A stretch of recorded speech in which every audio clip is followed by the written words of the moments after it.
Who the F is that? Go and peep who's at your door. It's your girl Max. Go grab yourself some snacks. Sit back and relax, cause you effing it up at Max. You effing it up at Max, yeah. Hey gang, I'm back with another story. As we all know, where we left off, I was 8 going on 9 and we were moving. The reason for the move was because we got burgled at 18 Briley Road. My mother got knocked over by one of the robbers with her own TV, running away with it. So she wasn't comfortable there anymore, and she decided to tell the housing that she wants to be moved, that she doesn't feel safe. She's been violated.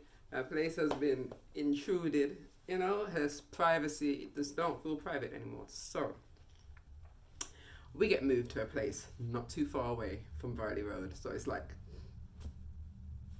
3 minutes up the road. We got moved to an estate now. So they took us from Briley Road house, which was a 3-bedroom house, I believe. Was it 2-bedroom?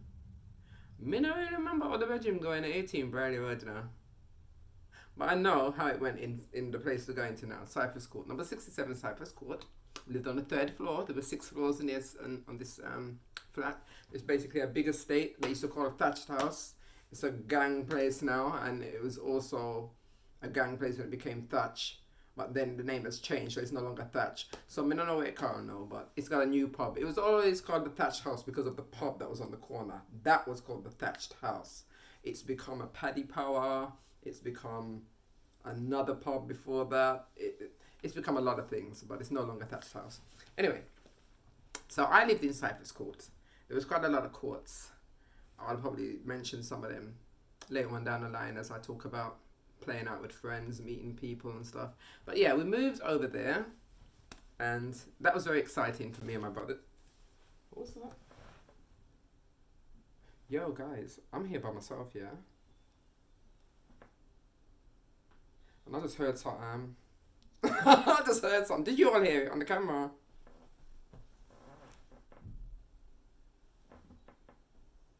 No, what was that? Let me hurry up and go back to my dad's house, yeah. I just came here to film this real quick because it was a bit loud over there. So anyway, I'm kind of shook now. I just want to go. What if it's a mouse and it comes running up by my foot or something? Because I haven't been here for days, guys. So anything could be in here right now. I don't know when they get it in, but anything could be in here right now. Because I'm, getting paranoid now. What was that? Anyway, back to the story. So we moved we moved from 18 Briley Road to 67 Cypress Court. I don't know if this camera is at a good angle. I don't know what's actually going on. Because I've got it on my tripod and I'm trying to sit back as much as possible. I don't know if I'm supposed to sit up like this. It's because I got my glasses on as well. I can hardly see with these glasses on. It's supposed to be helping me to see, and instead it's hindering my sight. Anyway, you all know ADHD. I go off all the time. I don't stay to the path. I'm sorry. I do apologize. Right. So, 67 Cypress Court. 3rd floor. Basically, when you go into the flat, you go down into the flat. Like, you open the front door, there's a little passageway. Like, I can actually do the length of it with my arms. Like, say it's just the length of my arms. You come in the door, from that arm to that arm, is a little passageway, then you come to the top of the step, where you go down into the flats. So some of the flats, because my mother had friends and we went and visited, so we get to find out, some flats go upwards. When you go in, you enter and go upstairs. Ours goes downstairs. And I think it was door by door, because our next door neighbour, which was the girl that I went to ballet and tap dancing with. I'll tell you about that too. Hers went up, and she was directly next to us. So ours went down. Oh my god! Oh yeah. Anyway, that story is crazy. I'm thinking about when. Anyway, let me just get off to this. There's so many things I want to tell you guys in these stories of growing up in this estate. Oh my gosh. Okay, this is moving in day. So moving, I was excited because I get to find out that I have my own room. Because I do remember sharing my room quite a lot as a youngster. So this is the first time I have my own room. So I don't know how it went in Briley Road. I'm still trying to think of who I slept with. Or did I have my own room? I didn't have my own room because this is my first own room that I remember. So yeah, had big sunflowers, wallpaper, like big yellow flowers on the wall. Remember, this is early 80s now. Hold on, 8, 6, 9, 7, 8, 1, 2, No, we're still in the 80s. I mean 70s. So the wallpaper, that's probably about 79. Yeah, it's some big flower wallpaper. I've seen this wallpaper actually in EastEnders back in the day. The same wallpaper, bright yellow flowers, like big flowers that look like sunflowers, and they were just overlapping each other. So it's just this big yellow wall of sunflowers. But my room itself was a box room. So like when you come in, it's like a straight, narrow room. Couldn't fit much in there. You can fit your single bed, because I had a single bed. So single bed, and I don't remember anything else. I'm really trying to think. I think I had a little thing, makeshift table, that I put my books on, because I did like to read. But I can't remember any furnishings in my room. I just remember the bed, yeah? There was a bed. And then there was a closet. There was a closet, actually. It was like not a walk-in closet, but a built-in closet. Like, it looked like a cupboard. And you open it, it's like, as you come in my room door, like say the room door's here, you come in the room here, and right opposite the room door, this is the room door, right here is a cupboard door. When you put it open, it's a cupboard with shelves and stuff. And then it comes around here, a little dip into the room where my head of my bed will start here and go out to the rest of the room, because I had my bed this way in the room. I remember you walk in, my bed's right there, big yellow wallpaper everywhere, and the white cupboard there, and my little thing that I had on the floor for my books. And I had a rug, and I remember I had a yellow cover that my mum did make for me. She actually used to make, they call it, some people call it duvet, some people comforter, quilt, but one of them thing there. Yeah, and she had, and back in the day they had those little ones that had the stitching in it, and it had the frilly underneath part. I mean, I remember what it was called, where you put it on and then it's got that frilly part that comes on the bottom of your bed. Yeah, I had one of those. I had a yellow one with the quilted looking, like the stitching looking like quilted stitch. Oh, I don't find anything with the, yes, like this. You know, you see how the stitching goes like that? Yeah, it was those kind of covers, but mine was yellow. Yeah. Hold on a minute. 1 minute, please. Yeah, sorry about that, guys, but I actually could feel something in my teeth. So I had to go and look, and there was something in my teeth. But yeah, where was I? The quilted cover, like this, yellow. And then my little single pillow, and yeah, so I was excited, got my own little room. The only thing about this flat is, because we go down, there's a balcony on top. Like, obviously, when you come in, there's the whole row of balcony of all the doors on my floor, and, you know, when it's a concrete balcony, so, and it's an outside balcony, because you can look over to the outside. It was like, and it's kind of dangerous, to be honest. But it was a balcony that, if you live in the down flats, when people are keep clopping along with their flipping high heel shoes and their big platform shoes, bare noise in your head top. Yeah, it's like, I felt like the Billy Goat Gruff, because I'm there in my room and then I'm thinking, who's that chip chopping across my head? Yeah, so that was the down part of it. That was the that was the con, because they said there's pros and cons. Yeah, so that was the con of that. And apart from that, also the one bathroom wasn't very big, but there was a separate toilet. That was good. The bathroom and the toilet were separate, so if someone went to go to the toilet and someone's in the bath, at least we could do that back then. I remember the whole layout.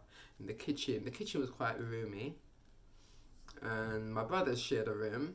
And then, like, as you come in, okay, let's go back to the make out of the place. Okay, so upstairs, balcony, concrete balcony, all the doors that go along. The balcony went all the way down and all the way around the corner and all the way to the next part of Cypress Court. So there was another part around the corner. And then when you go around this side and go around the corner, it became Jean Court. So it's like Jean Court and Cypress Court was all connected. And then there's Juniper Court and there's Blackthorn and there's, yeah, Mulberry and all the other ones. But anyway, ours, as you come in, and like I said, the little corridor, go down the stairs, first room is mine. As you come down the stairs, will be my room. Then as you go along a bit, it's my brother's room. They both shared a room. And then away from next to their room was the kitchen. And then from the kitchen behind me here would be the bathroom. Because like, this is the long house, like we came down the stairs this way. So in front of the stairs, my room, brother's room, kitchen. So that's all along one level like that. And then turn a corner now, there's toilet, come along a bit more, bathroom, and then across the bathroom, my mum's room. And then along from my mum's room was the living room, and that was the layout of the flat. So we, basically, my mum used to look after children some of the time, like to make money and stuff, I guess. she used to take in a lot of kids. I used to end up looking after them though. I remember that much. They were all younger than me, and I always ended up looking after them. There was Jeffrey and Yobachik. They were two brothers, two African boys. And then there was Christopher and Simon, two brothers again. But they were sons of one of her friends, one of her good friends. And their cousin also, Michael, I used to look after too. And he was also my mum's friend, son. So there's a lot of kids that used to come to the house. And there was a time where, I remember this, I wasn't 10 yet, but I do remember having on the 10 badge. So I must have had my 10th birthday party. But I don't want to go ahead of that though, if that's the case. I don't want to go ahead because I want to go back to the 10th birthday party and all of that. I want to do everything in order. But I do remember this badge. That's probably on that day when I took that picture. Anyway, there's a boy, yeah, Michael, that usually comes to our house and my mum look after him throughout the week, like weekdays, and then on the weekends he's at home. But his mum comes and picks him up in the evening, whatever, during the week. So there was a day, my mum used to always be gone. Some of the time she was at work, or because she had part-time work. My mum used to always do like office work, where she would do secretarial stuff, or she would be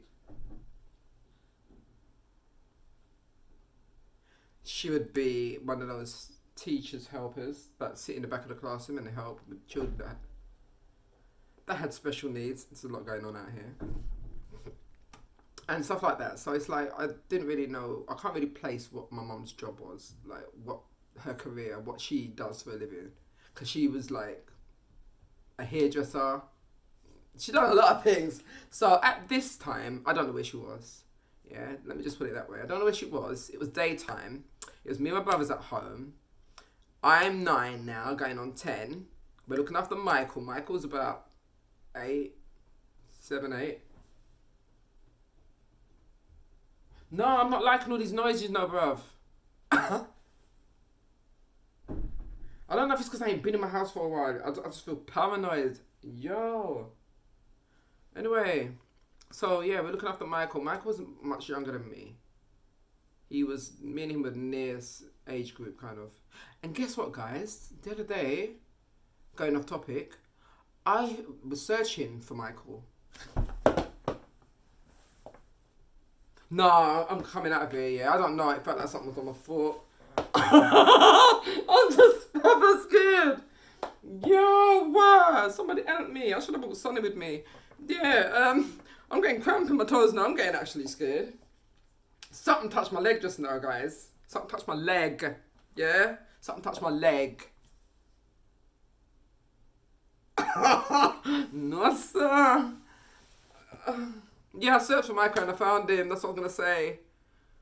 And right now he doesn't remember me, so we're going to have a little chat and see if he can recall everything. But yeah, I found him, guys. I searched on Facebook. I just wrote his name in. I saw this guy that looked kind of like him, like how he would look as a big man. I was saying, he's the only Michael Cure, because there was a list of them. But he's the only one that actually has a resemblance to Michael. So I reached out to him, and it was him. Anyway, we'll get back to the story. So it was me, Michael, Martin, in the bedroom. Martin in Dean's bedroom. Dean was in the living room, blasting music. So like I said, I was about 9, 10, 12. Dean was about 12, going on 13. He's the preteen thing. Martin's 13, going on 14. So yeah, me and Michael are the only youngers in the house. So Dean was blasting music, like I said, really, really loud. You can't hear nothing, yeah? Martin and Michael, and me, of course, had to be in the room. I mean, I'm always fast up with the boys, innit? I'm always in there with the boys, because, like, I was a proper tomboy. So I was there up on the bunk bed, me and Michael, while Martin was down on the bottom, on the table, telling us that he's going to make homemade fireworks. Yeah, you heard that right. Homemade fireworks, yeah? So, I don't get to make the firework. Him did have gunpowder. I don't know where him get it from. He's got a friend named John Taylor back then that used to have guns and stuff. He's going to come into the story later on as well as I get older, because later on in my life, my brother actually wanted a gun to kill people for me. Yeah, because of something that happened to me. But let's get back to this story. Yeah, so he had gunpowder, he had some other little things. I don't remember exactly the concoction, but I do remember the nail polish remover. That was the last ingredient. Yeah, this is the last bit, to set off the firework. Don't ask me why he's building a firework in bedroom, by the way. Not outside, in the bedroom. And I'm in there, and Michael's in there. Now remember, I'm 9, so Michael's younger than me. So he's in there with his big teenage self. But remember, he does have a mind of a 7-year-old. Making fireworks, yeah? So, he lit the thing. And it kind of... but it didn't have the effect that he wanted. So, he's like, oh, I know what I need. And like, me and Michael was looking and was all excited, thinking, yeah, we're going to take it outside. And then he said, no, we opened the window, because the windows were like, windows that I have here actually, where it's like a big window that just pushes out, and you can push right out and you can reverse it around and clean it if you wanted to and bring it back around, but it opens wide. So I guess he thought he was going to make the fireworks shoot out the window. So yeah, he gets the fireworks, sets it up ready now, yeah? And says, okay, he lit it and nothing didn't happen. So he got the nail polish remover, poured it on there. Boom! Big explosion. Everything went up in flames. My dressers are now on fire. We're all screaming, trying to put out the fire. Martin's trying to put out the bed. Michael's jumped off the bed. Me and Michael were on the bed, we was on the top bunk. I jumped off the bed. I went into the passage. I'm shouting, I'm screaming, fire, fire! In my little high-pitched voice. And fire, fire. Dean's playing a tune really, really loud, yeah? It's playing The Police or one of them. Roxanne, you don't have to put on the red light. Really, really loud. Put on the red light. But I'm screaming. And then he came busting around the corner like, what's going on? Then he saw me in flames. I had one of them polystyrene dresses, yeah. I had some next blue dress with some next block colours on it. I remember that dress, because I love that dress. Yeah, it had these little block, different colours on it, and like pastel kind of shape, like what the pyjamas have on them. That kind of pattern. But there were blues and browns and stuff, and the dress itself was a nice, like, ocean blue looking colour. The dress just went up in flames. The dress was on fire. It was all sticking to me because it's turning into plastic now because it's polystyrene. Dean dashed me on the floor. He wrapped me in a blanket and whoosh, rolled me on the floor. He was just rolling me backwards and forwards and rolling me. So after he put me out now, he went into the room. He was dashing water and stuff, dashing water. He punched up Martin. He went mad. He said, what the fuck are you doing out there? Making all this noise. You killed our sister. Wait till mum gets home. You're in big trouble. Blah, blah, blah. So Michael was crying. Everyone's upset. Martin was upset. He couldn't believe what happened. He, in his mental thought and his mental state, he didn't want to be in trouble, so he left. He ran away. Martin was a runaway a lot. He used to run away from home, like, every other day. Martin used to always run away a lot because he didn't want to face Del Sada and how she acts and what she would do to him. So he ran away. So we was left now to explain to Del Sada why the house smells of fire and why the room is all bun up and why I was bun up. Lucky it didn't scar me. Lucky I didn't get scarred for life because, like I said, my dress was on fire. Dress was on fire, guys. Like, say, this is me in my dress, right? My bottom half. Because it was, like, say, from up to here, all the way down my legs was on fire. Yeah, all of that was on fire, just flaming and getting ready to go all the way up until Dean came out. I was screaming, just jumping up and down, screaming, on fire, not knowing what to do. Jumping up and down with fire on my dress. And Michael was there screaming, and Martin was in the room. Just everyone was just not helping me, apart from Dean when he came busting around the corner. As soon as he saw me, grabbed the blanket, wrapped me in the blanket, and started rolling me on the floor. At the time, I didn't know what he was doing, but it worked. I guess he learned something at school, that's what you're supposed to do. Yeah, because if it weren't for Dean, I would have been up in fire. I would have burnt alive, guys, in my dress. Because me and my brother decided to make homemade fireworks. So that was our first episode in our new home. Yeah, our new home. Just gone from 18 Briley Road to come here to burn down the yard with fireworks, homemade. Crazy. But like I said, there's more stories to come. More things happened in Cyprus Court. A lot of things that I learned and saw as well in Cyprus Court. Yeah, coming up to 10 years old. Talk to you all soon. Take care.